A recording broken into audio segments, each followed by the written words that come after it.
Thank you for listening to the Truths We Hide podcast, created by A Wild Ride Called Life.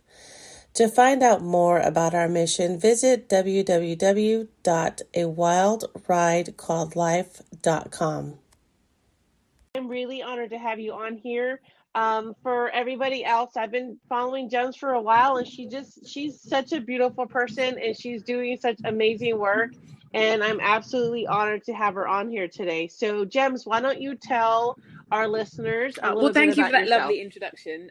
Yes, so I'm a business strategist for military spouses. I help them to uncover their purpose, to create a mission-driven business in this crazy military lifestyle where sometimes, career progression can be quite challenging, and where we sometimes, lacking fulfillment in certain areas of life. So just a way to help people, it's a way to empower people to find themselves, love themselves, and create something that can really have an impact on the people that they want to help. That's really beautiful, because I know that many of us are out there and we're just conflicted, and we really don't know what our purpose is. Say, I can help you is such a, it just calms you, It's like, okay, good. I'm not alone, and I've got somebody who can actually help me figure out my life. Right. And it's really rewarding to be able to do that as well. So yeah, it's pretty amazing. That's awesome. How did you even begin to do this? When did you decide that this is what you wanted to do? So my career history has always been in startups. I've worked in corporate startups my whole life. And then I did a master's in global management. So I had a good handle on business and how to start businesses and how to scale them and grow them. And when I met my husband and came over to America, I thought it would be quite a simple case of just, finding another job and getting on the career ladder and going from there. But unfortunately, coming to a new country, it's never really that simple anyway. For a while with immigration, I wasn't allowed to find work legally. And then when I was, obviously military life kicks in, and about 3 months later, we were moving again. And so it was just that, I'm sure everybody listening to this will have experienced it in some way. But the feeling of, for me, I put so much value on my career. I love working. I love having a purpose every day, and I love going and making a difference in some aspect. And when that just seemed to me like it wasn't going to be possible, I was either going to be taking jobs just because it was there, and it wasn't very fulfilling, or, I'd be finding a job and potentially, at the interview, the dreaded question comes up, why have you moved around so much or whatever. And so even though military spouses have so many amazing talents and skills, we often get overlooked because of the longevity aspect. And so for me, that was something I really struggled with. My self-confidence took a hit, my self-esteem. And I just thought, if I'm experiencing this, then I know there must be so many other people out there in the same situation. And these people that have so many skills and talents and qualifications that they can use to help other people. And so that's kind of why I decided to start my business, to help people to find out what it is that they have, what's their purpose, what is it they're here to do, and how can they turn that into a business that checks both boxes. They help other people to achieve their dreams, and at the same time, they're achieving their own. And it's just something that's so important to me to be able to help other people to do. And I just think everybody has something in them that, they can create into a business, and it just takes a little bit of time to find what that is for each individual person. Right. No, that's really good. I know that, gosh, it took me a few years to figure out what I wanted to do when I grow up. So it's awesome that you're able to help other people do that. We need more people like you. Oh, thank you. So how long have you been doing this again? So I actually launched my business just over a year ago now. Wow. Yeah, so it's flown by, I have to say. I think the first year of business is probably one of the hardest, but also one of the most rewarding. It's where you fail the most, which means you learn the most, you grow the most. So there's there's so many different aspects to business, but I think year one is probably where you see the most change and the most growth, personally and professionally. Right. And how has it been received once you started sharing yourself and saying, this is what I do? How have you been received from other people? I mean, everybody is so on board with it and so excited about it. For some people, it's, that's great, but it's not for me, which is fine. Entrepreneurship isn't for everybody. Right. And that was something that for me, I found quite difficult, because I was sort of thinking, why isn't it for you? This is amazing. But everybody has their own dreams, their own goals, and it isn't for everyone, and that's fine. But everybody I've spoken to has been supportive about it. And then the people that I've worked with have just, they've given just as much as I have, which has been the most rewarding part of it. Seeing people really want to make it work and really putting the effort in. but feedback has been really, really positive, and everybody's been so supportive. And that's, the military community really is amazing. Even though there are people doing similar or the same things, everybody's rooting for everybody else. And I think that's something that just makes it that little bit more special as well. Yeah, it really does. And you're part of the, is it Army family? Yes, Or, yes. okay, Army. Yeah, my husband's in the Army, yeah. Okay, that's wonderful. Did you think this is what you would be doing when you were younger? Did you think that you'd be helping or you become a business strategist, or did you have some other goal in mind? I think yes and no. I think for me, I've always seen myself as the kind of, the high-powered career woman, suited and booted and all of that stuff. And I think maybe in the back of my mind, I thought owning my own business one day would be a thing, but probably not until later in life. Probably sort of mid to late 20s is when that became a real, a real goal for me. I think when I was younger, definitely something in business. Corporate's always interested me. I just kind of love that high-paced way of life. But I don't think I saw myself doing this, and I come from a military family, so my dad was in the military in the UK, so I don't think I ever really thought I would marry into that again. Okay. So I definitely didn't see myself being in this situation and doing this, but everything happens for a reason. And so, I think when your path is made clear to you, you just have to start going down it and see where it takes you. Right. And when did you come to the US? So I came over in June of 2017. So this is the beginning of year 3. Oh, wow. Yeah. And have you ever been to the US before this, or was this your first time? No, so that's what's crazy. I actually met my husband out in the UAE. We met for a total of about 5 hours, and then he left and came back to Washington State. So I came on a trip to visit him. So I'd been out for about a week. And then I went back to my job in the UAE and just kind of said, right, the only way that we're going to make this work is if I kind of, pack up shop and head over there to see what happens. And so that's what I did. So I probably spent I think I was here for maybe 8 days before I actually kind of came over here full time. Oh my goodness. Yes, That's a leap amazing. of faith. That's amazing. And I'm so glad that, everything worked out, and it's such a beautiful story. That's wonderful. Oh my gosh. Yeah. And so where have you guys been stationed since you've been married, or since you came here? So this is only our second duty station together. So we started out in Washington State at Joint Base Lewis McChord, and then we're actually just in Alabama right now at Fort Rucker for flight school, due to finish in the next couple of months. And then there are 2 duty stations on the list right now. We're not sure which one, so we're not saying anything until it becomes because one of them is CONUS, one of them is OCONUS, and so we just don't know what's going to happen. So we're just playing the waiting game right now. Yes, I understand that feeling. Yeah, it just makes life more interesting. It sure does. You're just always ready to go at any time. So it makes you prepared to do that. That's awesome. So what do you foresee in your business in the next 5 years?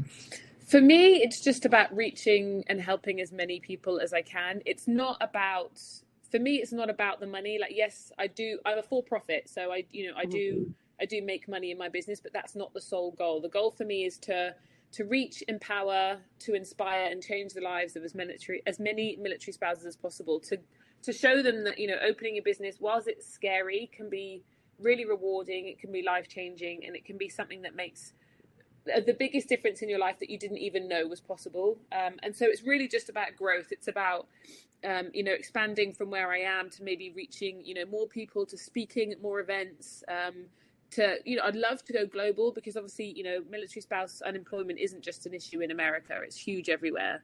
Right. And so if this is something that I can take on a global scale, then that would just be a dream come true, really.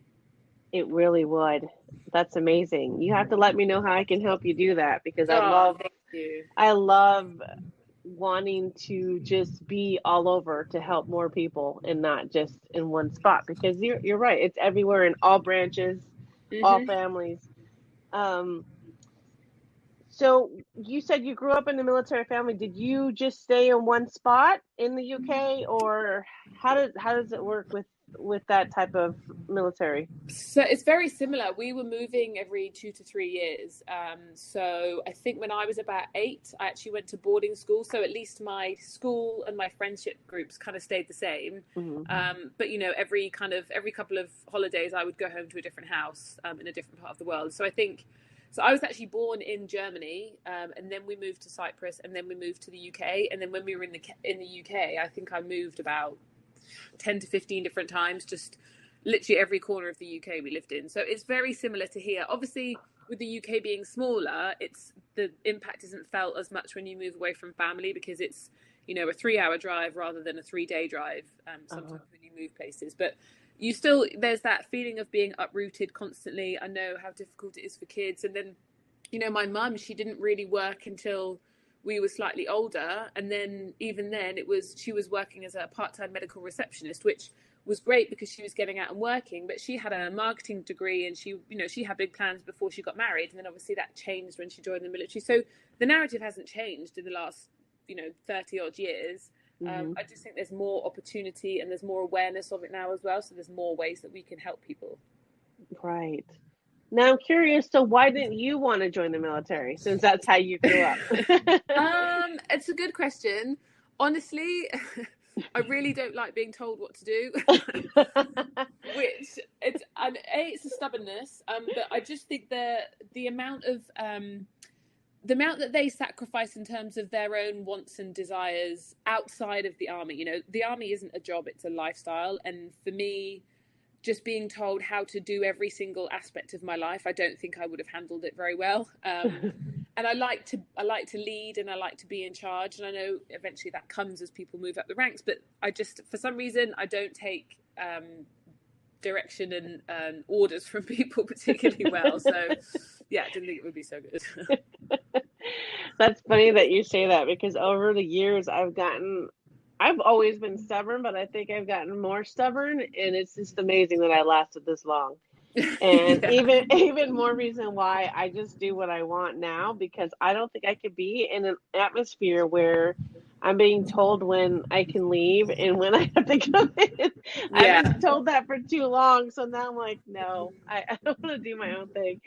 I think our give a crap factor just goes up as we get older. Yeah, exactly.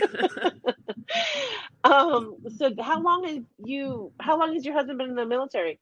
So he's been in for about 15 years now. Actually, he's been in for a while. That's amazing. Yeah, he joined when he was 18, and he's just worked his way up. He's doing an excellent job. And then his dream was always to become a pilot, and just, again, how it is with the army, things get put off because of, next TDY, next deployment, next posting, whatever it is. Right. And then eventually he was just like, look, if I don't put my packet in now, it's never going to happen. So yeah, he dropped it in and got accepted. So now it's a whole different side of the army that we're about to experience. So I'm excited for him. I think it's going to be really good for him, the opportunities, and finally, living out his dream of becoming a pilot, which is amazing. Well, congratulations to both of you, because that's a huge accomplishment, and so that's something to be very proud of. That's amazing. Thank you. Yay! So let's see now. What is one thing that you've experienced, just maybe personally or professionally, that you don't normally talk about due to just fear of being judged, or you're just afraid, or the stigma? What is one thing that you can tell the listeners that you've had a challenge with? So for me,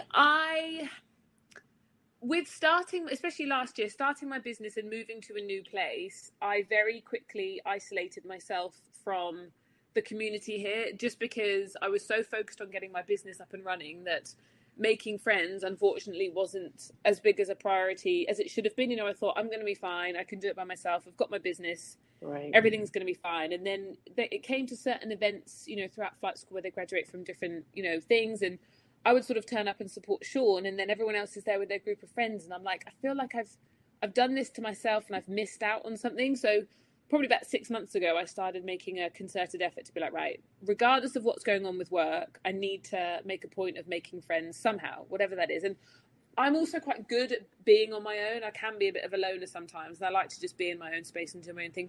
But I also like to be out with people. And so I think regardless of the type of person that you are, isolation can be really damaging. It can cause so many issues to your health, your self-esteem, that even if you think that you like being on your own all the time, the benefits of having, even if it's just, one or two friends who you can call on to grab a coffee or text them if you're feeling a bit down, go for a walk, even if it's just like 30 minutes of interaction, I think just having that is so much more important and so needed, even if you think you're the kind of person that's fine on your own, because before you know it, husband or wife is going to be deployed, maybe you've got kids, and you just find yourself on your own, and it's not good for you. As much as people think, oh, but I've got goals and I've got dreams and does that, which is amazing. Don't ever lose sight of that. But there's something so special about social interaction and finding, your tribe of people, your friends, that you just have to put yourself out there, because the alternative can be really quite sad.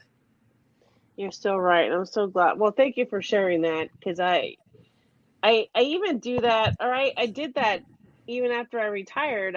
As a veteran, I really didn't, I kind of lost my identity. But then as a military spouse, I was like, I don't know how to do this, even though I've been married at that time. It was 17 years, but even then it wasn't all focused on just being a male spouse. So now I had to make a concerted effort to actually get out and surround myself with other people that had the same goals and interests as I did. And Mm-hmm. I didn't know that. I just thought, well, no one's going to really understand because this isn't, what I do. And but once you get out there and you find that people, you're like, wow, what have I been doing? Or I wish I would have done this sooner, because I'm missing out on so many amazing people out there. And it is Exactly.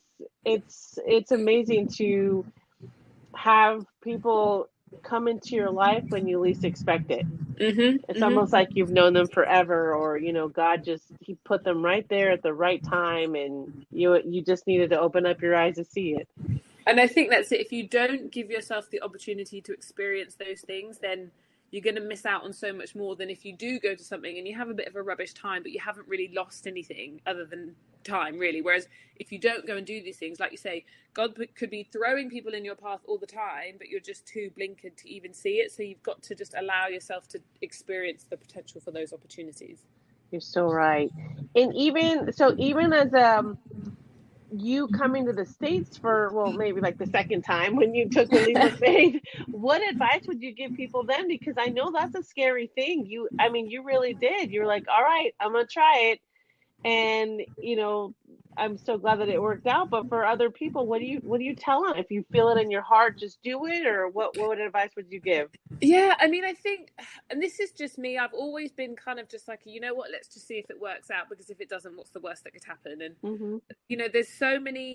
there's so much potential for things to go right, that I think that's what we focus on. So often now, people think, well, what if this goes wrong? Well, what if this goes wrong? Well, at least if it goes wrong, and you can go out and you can say, you know what, I tried it. It didn't work.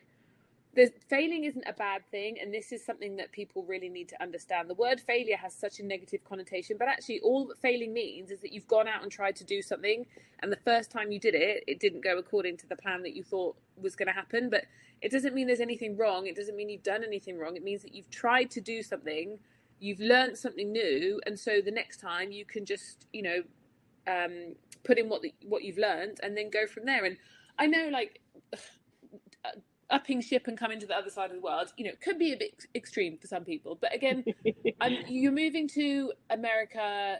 That it's the land of opportunity, and again, things will work or things won't, but you'll learn so much along the way that you never know where it's going to take you, if it does or it doesn't work out. So I just say, if it feels right, 100% go for it. If it feels wrong in some way, like, always trust your gut. If things feel weird, if things feel uncomfortable, then don't rush in. But if everything in your body's telling you to do something, just go for it, and figure it out as you go along.